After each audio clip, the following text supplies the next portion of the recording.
August 1944. Camp Hearn, Texas.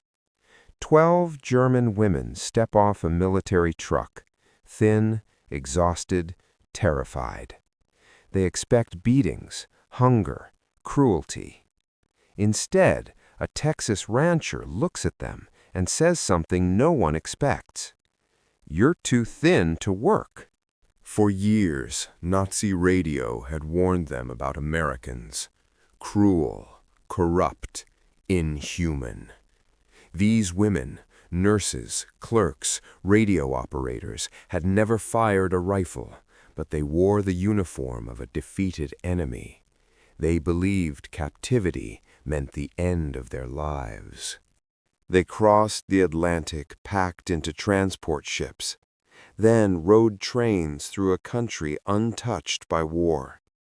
Green fields, full shops, endless land. They were prisoners, but America did not look conquered. Texas farms were desperate. Young men were overseas. Crops were rotting. Rancher Tom Wheeler needed help, or he would lose everything.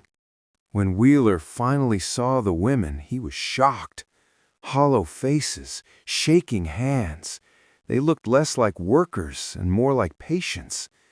So he said it, quietly, honestly. "They're too thin to work." Instead of fields and tools, the women were shown horses. Not orders, but choices. For the first time since capture, they were asked what they wanted. As one woman touched a horse's neck, she cried, "I remembered who I was before I was a number." They rode fence lines, checked water tanks, sang while they worked. No escape attempts, no punishment. Just dignity and strength returning day by day. On Christmas Eve, guards and prisoners sat at the same table. They shared food, songs, silence. For one night, the war stayed outside.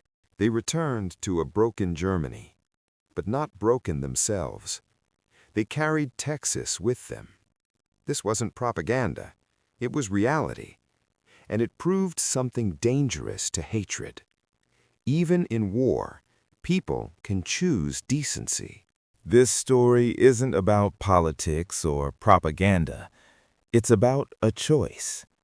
In a brutal war, in a quiet corner of Texas, someone chose decency over hatred, and it changed lives on both sides of the fence. The sharpest weapon there wasn't a gun. It was a sentence. "You're too thin to work."